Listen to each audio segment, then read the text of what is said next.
Bonjour à toutes, je vous propose cette vidéo sur les fonctions affines, enfin l'essentiel de ce qu'on a fait la semaine dernière, pour préparer la petite évaluation donc, que je vous ai rajouté pour jeudi prochain, c'est-à-dire le 19, jeudi 19. Donc, alors ce sera une petite évaluation. Donc je reviens sur la notion de fonction affine, hein, si je pose par exemple quelques fonctions, par exemple celle-ci, f de x égale 4x moins 5, f de x égale 6x plus 8, f de x égale moins 3x plus 2, et f de x égale 6x carré moins 3. Alors je pense que vous voyez immédiatement qu'il y en a, si je vous demande de trouver l'intrus, c'est-à-dire celui qui n'a rien à faire dans la liste, je pense que vous conviendrez avec moi que l'intrus c'est cette fonction, parce qu'ici x est au carré. Donc ici, cette fonction ne fait pas partie de la même famille que les trois fonctions qui sont ici. Les trois fonctions qui sont ici, elles ont toutes la même forme, elles ont x, devant x on a un nombre, positif ou négatif.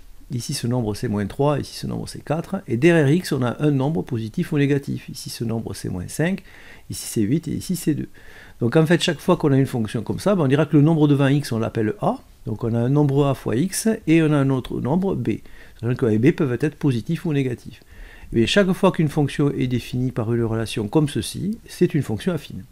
Donc celle-là c'est une fonction affine dans laquelle a égale 4 et b égale moins 5. Ici a égale 6, b égale 8.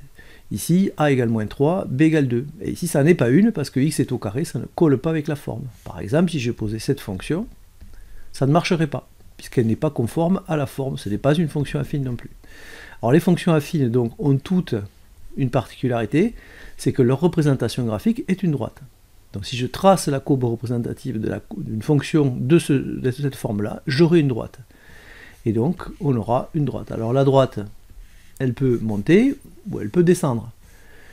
Si b n'est pas égal à 0, c'est-à-dire si on a un nombre derrière x, la droite ne passe pas par l'origine, c'est une fonction affine pure. Et dans le cas où il n'y a rien ici, la droite passe par l'origine et c'est une fonction linéaire. Donc on retiendra qu'une fonction affine est retenue par une relation de la forme f de x égale x plus b, et chaque fois qu'on a une fonction affine, elle est représentée par une droite. Et c'est là-dessus qu'on s'est basé pour faire le cas que je vous fais travailler, sur lequel je vous interrogerai donc jeudi prochain. Donc voici la méthode que nous avons vue en classe. Attention, pour le groupe 1, cette partie-là a été légèrement modifiée, vous modifierez en fonction. Et le problème est le suivant. Donc soit f une fonction dont la courbe représentative vous est donnée 6 contre. Donc on voit que cette fonction est représentée par une droite. Donc puisque c'est une droite, cette fonction c'est une fonction affine, d'après ce que je viens de dire tout à l'heure. Et donc la relation est de la forme ax plus b. Le but de la méthode, c'est de trouver a et b, c'est-à-dire finir, dire par exemple c'est f de x égale 8x moins 3, ou f de x égale 5x plus 2.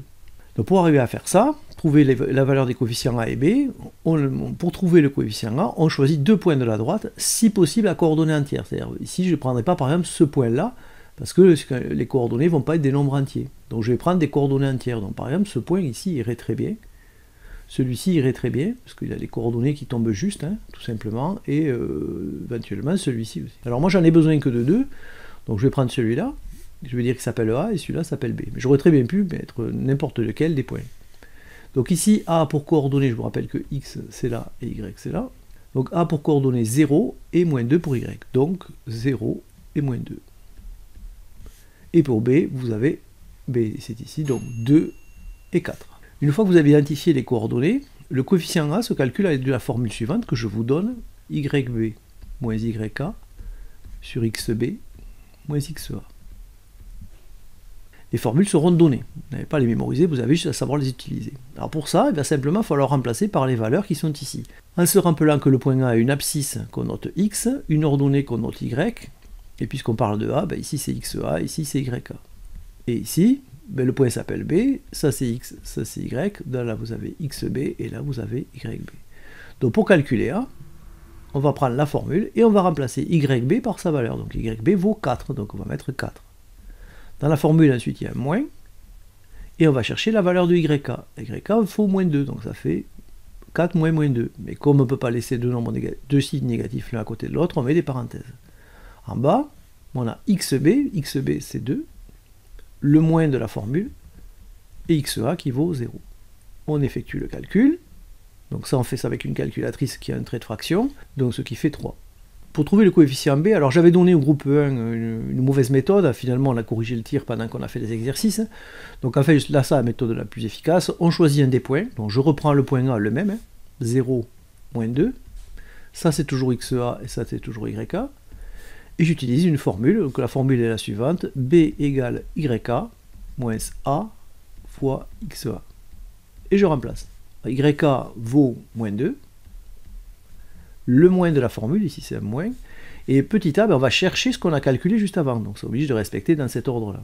Bon, moins 3 fois, et la valeur de XA c'est 0.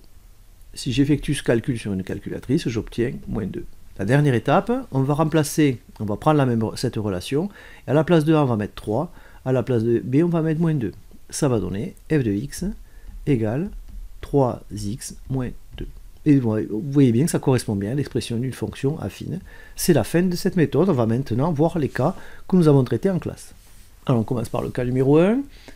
Donc je vous rappelle que la méthode consiste d'abord à choisir deux points à coordonnées entières. Donc par exemple on pourrait prendre celui-là qu'on appelle A et celui-là qu'on appelle B. Donc du coup on a A qui est pour coordonnées, donc je rappelle que là c'est X, là c'est Y. Donc A pour coordonnées 0 et moins 4. Donc 0 et moins 4, et B a pour coordonnées 1 et 2. J'oublie pas cette étape, je sais que A il a une abscisse X, une ordonnée Y, et puisque le point s'appelle A, ça ce sera XA, ça ce sera YA, séparé par un point virgule. Ça sera XB et ça ce sera YB. On commence par calculer le coefficient A, YB moins YA sur XB moins XA, je rappelle que la formule sera donnée, et on remplace. YB vaut 2, donc ça fait 2, moins le moins de la formule, YA vaut moins 4, donc on met entre parenthèses, dessous, XB 1, le moins de la formule, ici il y a moins, et la valeur de XA 0. On rentre ça dans une calculatrice, et on obtient 6. Pour calculer le coefficient B, on applique la deuxième formule, qui sera donnée aussi, YA moins A fois XA, YA ici vaut moins 4, le moins de la formule, la valeur de petit a on vient de calculer c'est 6, fois, et la valeur de XA c'est 0. Et ça fait moins 4. Dernière étape qu'on n'oubliera pas, on prend la forme générale f de x égale ax plus b, et on remplace a par 6 et b par moins 4. Ça donne 6x moins 4. Et c'est fini. Cas numéro 2, on se choisit deux points à coordonnées entières. Alors on peut prendre celui-ci, on peut prendre aussi l'origine, puisque la droite passe par l'origine. On peut prendre celui-ci. Alors on va prendre par exemple celui-ci, disons que celui-là c'est le point A, et disons que celui-là c'est le point B. Si vous n'avez pas choisi les mêmes, c'est pas grave. L'important c'est que vous preniez deux points sur la droite. Donc A pour coordonnées moins 1 et 4, donc moins 1, point virgule pour séparer avec 4, et B a pour coordonnées, donc 1 et moins 4. Ça, je rappelle que c'est XA, ça c'est YA, ça c'est XB, et ça c'est YB. Le coefficient petit a est égal à YB moins YA sur XB moins XA, formule donnée, je rappelle. YB ici, ça vaut moins 4, le moins de la formule. YA vaut 4, en dessous. XB 1, le moins ici, il y a moins, donc moins, et XA qui vaut moins 1. On rentre ça dans une calculatrice, et ça fait moins 4. Calcul du coefficient petit b, toujours pareil, la même formule, YA moins A fois XA. Ici, YA vaut 4, le moins de la formule. La valeur de A qu'on va chercher ici, moins 4, alors on met les parenthèses, parce qu'on a sinon on va avoir deux signes moins à côté. Le fois, donc YA 4, le A moins 4 fois, et le XA qui vaut moins 1. Alors ça fait beaucoup de parenthèses, mais la calculatrice est parfaitement capable de gérer ça, et ça fait 0. Alors, on peut être un peu surpris que B fasse 0, et en fait non, c'est tout à fait logique, B fait 0 parce que la droite passe par l'origine. Donc ici on a une fonction linéaire, et donc quand je vais chercher à remplacer dans l'expression f de x égale ax plus b, eh bien je vais obtenir f de x égale moins 4x, puisque a vaut moins 4, plus 0, puisque b fait 0. En fait, ici, on ne le marque pas, ça ne sert à rien. Donc en fait, ici, on a bien l'expression d'une fonction linéaire, f de x égale à x. Donc en fait, si vous voulez, b, on n'avait pas besoin de le calculer. On aurait pu poser que ça faisait directement 0 sans avoir besoin de le calculer. Le cas numéro 3, alors là, il y a plein de points à coordonnées entières. On pouvait prendre par exemple celui-ci et celui-là. On pourra dire que celui-là c'est A et celui-là c'est B. On pouvait faire le contraire, ça marche aussi. On dira par exemple que A a pour coordonnées, donc on voit qu'ici c'est 5 et 0. Alors sur l'écran vous ne le voyez pas très bien, mais sur vos feuilles c'est parfaitement visible. Et B a pour coordonnées 0 et 5. Toujours pareil, on n'oublie pas de marquer que ça c'est XA, ça c'est YA, ça c'est XB, ça c'est YB, ça facilite le calcul après. Le coefficient petit a, YB moins YA sur XB moins XA, et on remplace. Alors YB ici vaut 5, le moins de la formule, YA vaut 0, XB vaut 0, et XA vaut 5. Et ça fait moins 1. Pour le coefficient petit b, la formule c'est YA moins A fois XA. YA vaut 0, le moins de la formule, il y a un moins ici. La valeur de petit a qu'on va récupérer ici, on va la reporter là, moins 1, fois, et la valeur de XA, 5. Et ça fait 5. Donc a égale moins 1 et b égale 5. Conclusion, c'est une fonction affine, enfin la droite représente une fonction affine, donc l'expression est ax plus b, et donc en remplaçant a par moins 1, on obtient moins 1x plus b qui vaut 5. Alors en général, on ne laissera pas comme ça. Vous savez que moins 1x, on l'écrira de cette manière-là, moins x plus 5. Façon plus élégante de marquer. On arrive au cas numéro 4, alors là, il est particulier celui-là, parce qu'en fait la courbe n'est pas une droite, et donc ce n'est pas une fonction affine. Donc on ne peut pas retrouver l'expression d'une fonction affine, c'est ce que nous sommes en train de faire, dans la mesure où la fonction n'est pas représentée par une droite. Donc ici, il n'y a pas d'expression possible, donc on ne pourra pas effectuer les calculs que nous avons faits. Cas numéro 5, une droite, donc une fonction affine. On prend deux points à coordonnées entières, alors ici il y en a plein, hein. Il y en a un ici, un là, un là, un là, un là, un là. On va prendre par exemple celui-là qu'on va appeler A et celui-là qu'on va appeler B. Mais évidemment, vous avez le choix. Donc ici, A a pour coordonnées, d'après mon choix, moins 2 et 2. Moins 2 et 2. Et B a pour coordonnées 2 et 4. Ça c'est XA, ça c'est YA, ça c'est XB, ça c'est YB. On calcule le coefficient A, YB moins YA sur XB moins XA. Et on y va. YB vaut 4, donc 4, moins la valeur de YA 2, XB vaut 2, le moins de la formule, et la valeur de XA moins 2. Ça fait 0,5. Pour B, on pose la formule, YA moins A fois XA, YA vaut 2, le moins de la formule, la valeur de A 0,5, et XA qui vaut moins 2. Et ça fait 3. Conclusion, on reprend la forme générale d'une fonction affine, et on remplace. A par 0,5, donc ça fait 0,5x plus 3. Cas numéro 6, là aussi, bon, il faut choisir des points à coordonnées entières. Alors là, on n'avait pas trop de choix, hein, parce qu'il y a celui-là, qu'on pourrait appeler A, et celui-là qu'on pourrait appeler B. Mais évidemment, si vous mettez A ici et B là, ça marchera aussi, vous aurez les mêmes résultats à la fin. Alors ici, d'après mon choix, A pour coordonnées 0 et 3, et B a pour coordonnées 2 et moins 5. 2 et moins 5. Évidemment, là c'est XA, là c'est YA, là c'est XB, et là c'est YB. On pose la formule de petit a, YB moins YA sur XB moins XA.